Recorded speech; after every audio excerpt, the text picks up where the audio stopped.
Bacaan dari nubuatnya Hezkiel. Kata Nabi, seorang malaikat membawa aku ke pintu bait suci, dan sungguh ada air keluar dari bawah ambang pintu bait suci dan mengalir menuju ke timur, sebab bait suci juga menghadap ke timur. Air itu mengalir dari bawah bagian samping kanan dari bait suci, sebelah selatan mezbah. Lalu malaikat itu menuntun aku keluar melalui pintu gerbang utara, dan dibawanya aku berkeliling dari luar menuju gerbang yang menghadap ke timur. Sungguh, air itu membual dari sebelah selatan. Lalu malaikat pergi ke arah timur dan memegang tali pengukur di tangannya.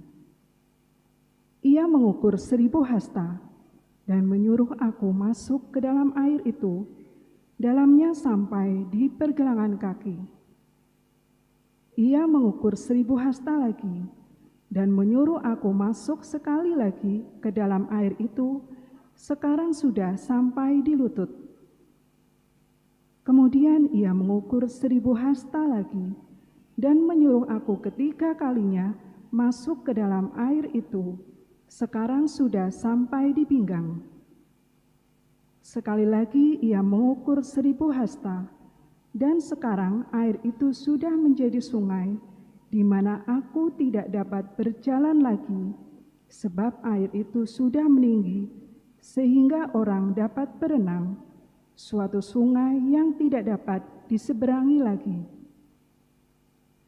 Lalu malaikat itu berkata kepadaku, "Sudahkah engkau lihat, hai anak manusia?" Kemudian ia membawa aku kembali menyusur tepi sungai itu. Dalam perjalanan pulang, sungguh sepanjang tepi sungai itu ada amat banyak pohon, di sebelah sini dan di sebelah sana. Malaikat itu berkata kepadaku, "Sungai ini mengalir menuju wilayah timur, dan menurun ke arah Yordan dan bermuara di Laut Asin, maka air laut yang mengandung banyak garam itu menjadi tawar. Kemana saja sungai itu mengalir, segala makhluk yang berkeriapan di dalamnya akan hidup. Ikan-ikan akan menjadi sangat banyak, sebab kemana saja air itu sampai, air laut di situ menjadi tawar, dan kemana saja sungai itu mengalir, semua yang ada di sana hidup. Pada kedua tepi sungai itu tumbuh bermacam-macam pohon buah-buahan, yang daunnya tidak layu dan buahnya tidak habis-habisnya. Tiap bulan ada lagi buahnya yang baru, sebab pohon-pohon itu mendapat air dari tempat kudus. Buahnya menjadi makanan, dan daunnya menjadi obat." Demikianlah sabda Tuhan. Tuhan semesta alam menyertai kita, kota benteng kita ialah Allah Yakub. Tuhan semesta alam menyertai kita, kota benteng kita ialah Allah Yakub. Allah itu bagi kita tempat perlindungan dan kekuatan, sebagai penolong dalam kesesakan sangat terbukti. Sebab itu kita tidak akan takut, sekalipun bumi berubah, sekalipun gunung-gunung goncang di dalam laut. Tuhan semesta alam menyertai kita, kota benteng kita ialah Allah Yakub. Kota Allah kediaman yang maha tinggi, disukakan oleh aliran-aliran sebuah sungai. Allah ada di dalamnya. Kota itu tidak akan goncang. Allah akan menolongnya menjelang pagi. Tuhan semesta alam menyertai kita. Kota benteng kita ialah Allah Yakub. Tuhan semesta alam menyertai kita. Kota benteng kita ialah Allah Yakub. Pergilah, pandanglah pekerjaan Tuhan yang mengadakan pemusnahan di bumi. Tuhan semesta alam menyertai kita. Kota benteng kita ialah Allah Yakub. Terpujilah Kristus Tuhan, Raja mulia dan kekal. Terpujilah Kristus Tuhan, Raja mulia dan kekal. Ciptakanlah hati yang murni dalam diriku, ya Allah. Berilah aku sukacita karena keselamatanmu.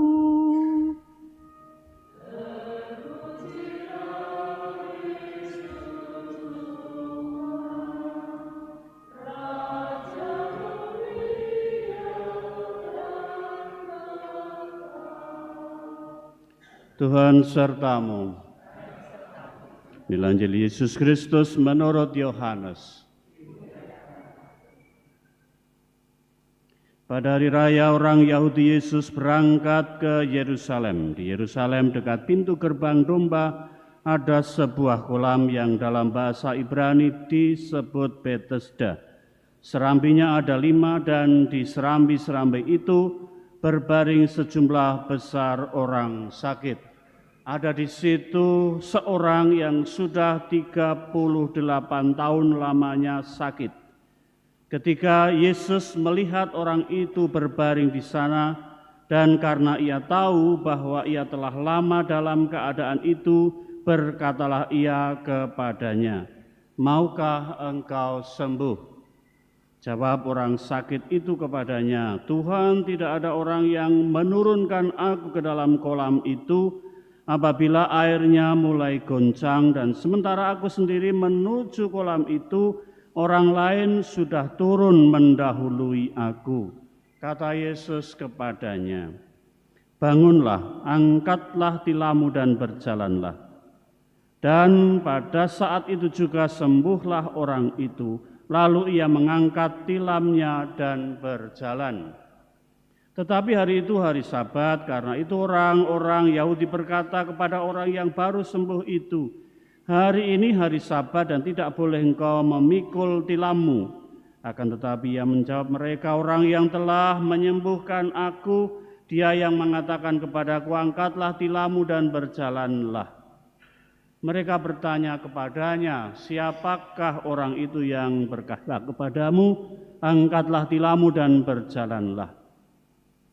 Tetapi orang yang baru sembuh itu tidak tahu siapa orang itu, sebab Yesus telah menghilang ke tengah-tengah orang banyak di tempat itu. Kemudian ketika bertemu dengan dia dalam bait Allah, Yesus lalu berkata kepadanya, "Engkau telah sembuh, jangan berbuat dosa lagi, supaya padamu jangan terjadi yang lebih buruk." Orang itu keluar lalu menceritakan kepada orang-orang Yahudi bahwa Yesuslah yang telah menyembuhkan dia. Dan karena itu orang-orang Yahudi berusaha menganiaya Yesus karena ia melakukan hal-hal itu pada hari Sabat. Demikianlah sabda Tuhan.